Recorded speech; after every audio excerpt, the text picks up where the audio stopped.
I feel the need to do like a part two for the for the for the for the notes from underground video that I had made. I feel like as I was watching it, I was able to like come up with more to say.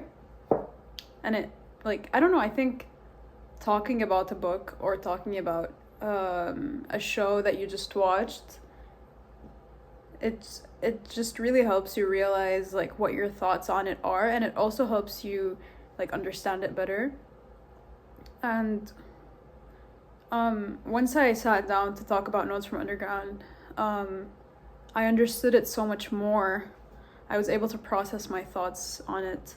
And something about Dostoevsky, this is the second book I read from him, and it leaves this effect in me that like just like it does something to me. Like I felt the same thing that I felt with Crime and Punishment, which is like, damn.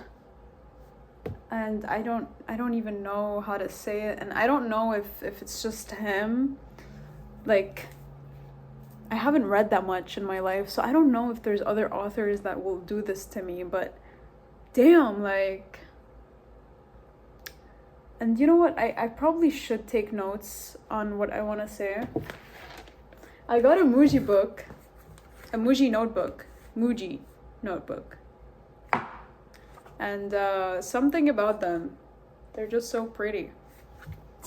Let me try to take notes. I also have a Muji pen. But before I try to take notes, I'll say what I have to say on the top of my head. So one big thing is realizing that like the narrator of Notes from Underground, he sees everything as kind of like a competition, and he sees people as roles, and like he needs to constantly be superior to other people. He doesn't allow himself to enjoy anything because in his mind he's like, I know everything and I'm better than everyone, and so what's the point, you know? And what does this what is it trying to say? Like, what does this mean? Is it trying to say that we are that way with that, and but we don't admit it? Like, we don't want to come to terms with the fact that this is the truth? And even what I love is that at the end of the book, he says that he is better than all of us because we will never admit this about ourselves, but he's willing to admit it, which is why he's better than us. And honestly, it's kind of true, because like we never want to admit that like we have an ego, or that we actually think that we are better than everyone else. And like, I'm not and I don't know, it's like, even with me, like, okay, like I'll never say it out loud, like, but I don't know if I actually believe that I'm better than everyone else. I don't know if this is actually the truth.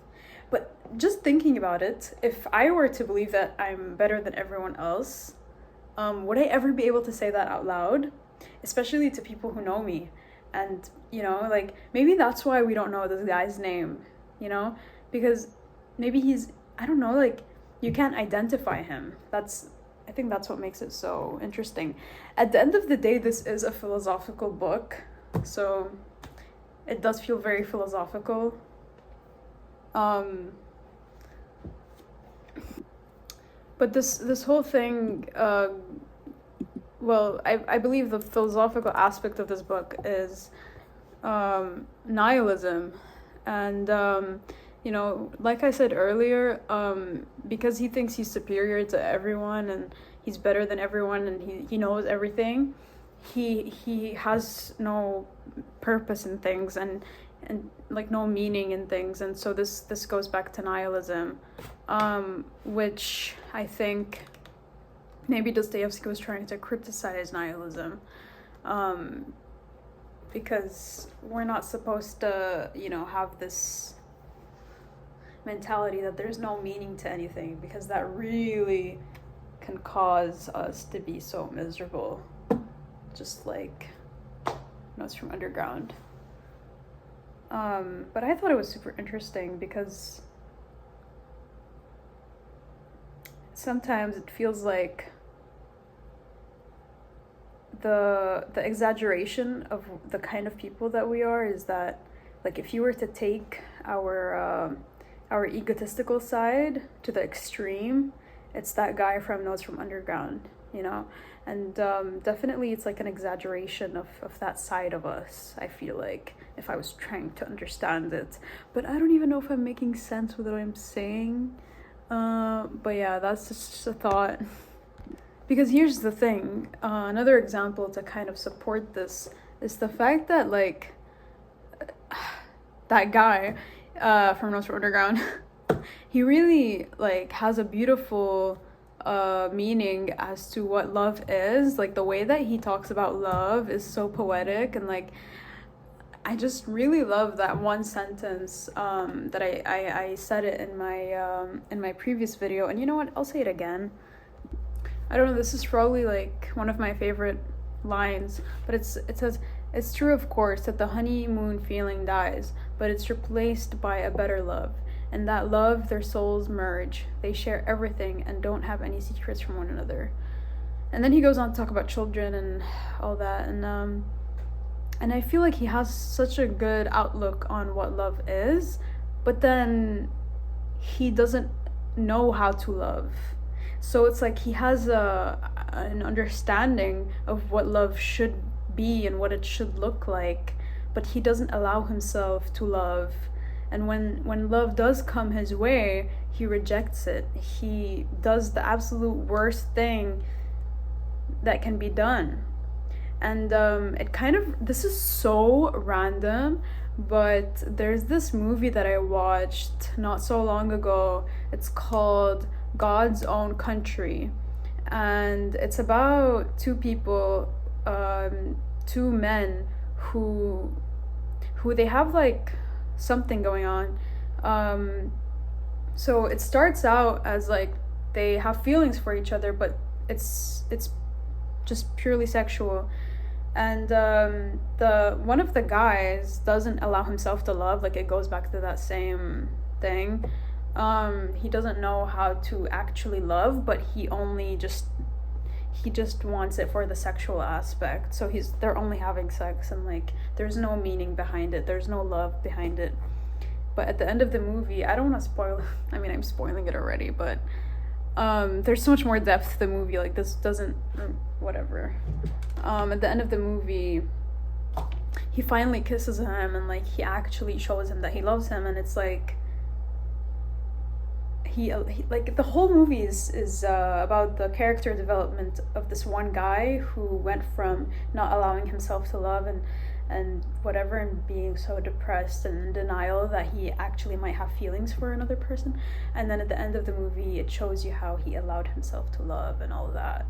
So I feel like this is definitely something that we see in real life, where some people just want to have like these very shallow relationships with other people, of like just sex, hookup culture, no meaning, no strings attached. Let's not have feelings because we don't want to hurt ourselves in the long term. So let's just do this very shallow thing, and that's kind of become normalized.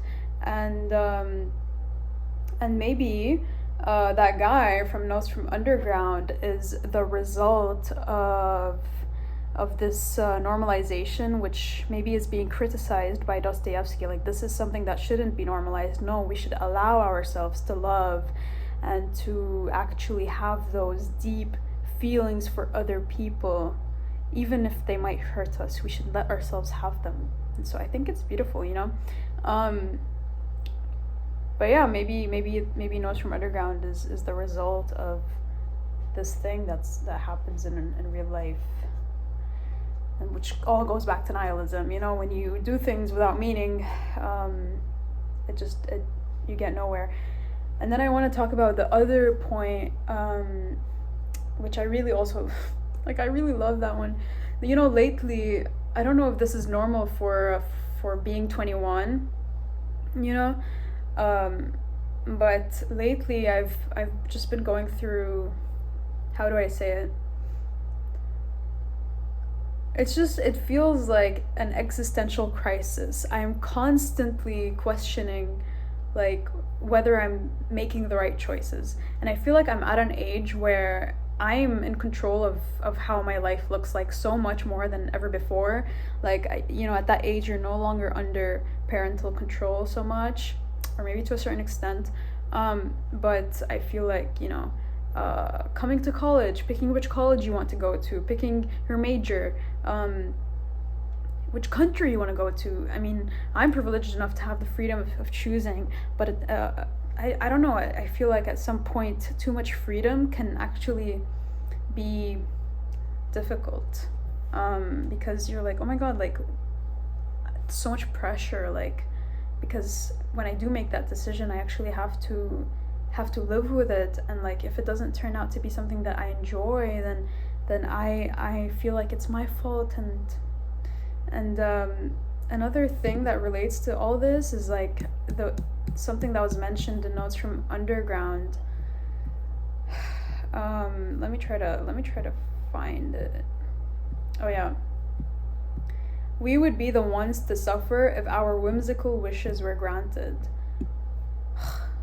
And I just feel like that is so true, because I feel like every time I tell myself, oh, I wish I had this thing, or I wish I was there in that place instead of where I am now, and then if I was actually in that place, I would still find something to complain about. Like, I'm constantly not grateful for what I have in the moment, and even though I'm aware of this, it's in my subconscious. Like, I'll still complain without noticing that I'm complaining. And I feel like for some reason, it's harder for us to find the good in things than the bad in things. And maybe it takes like practicing that mentality of like, no, like, I should find joy in being here and blah blah blah. But that's just an example. But I feel like this just goes back to criticize the capitalistic mentality, you know, like, it's also part of society and part of, you know, how we are, how we've become, is that like we constantly want more and more and more, and like the more we consume, the more depressed we are in the long term. So I feel like that's what this is criticizing. But I don't know, I think that's all I want to say for now. I feel like it's hitting me so hard. Like, Notes from Underground, like, the depth of it is insane. Like, and even just the way that it's written, the fact that it's written like in the form of a diary of a person, like, you're just reading the thoughts of a person. Like damn, like, this is the beauty of fiction, because this could be Dostoevsky's diary and we wouldn't know, because it's categorized as fiction. So I don't know, I just think it's so beautiful. And another thing that I didn't mention in the previous videos is how, you know, that whole part of how that police officer ran into him and didn't even notice him. And I don't know, I just thought that was so interesting. Like, it's like there's all these things that are happening inside his mind, but then in the outside world, he's nothing, you know. He's like, he's just being pushed around by other people, and I don't know, I just find that quite interesting. Anyway, I'm gonna end the video now. Bye, guys.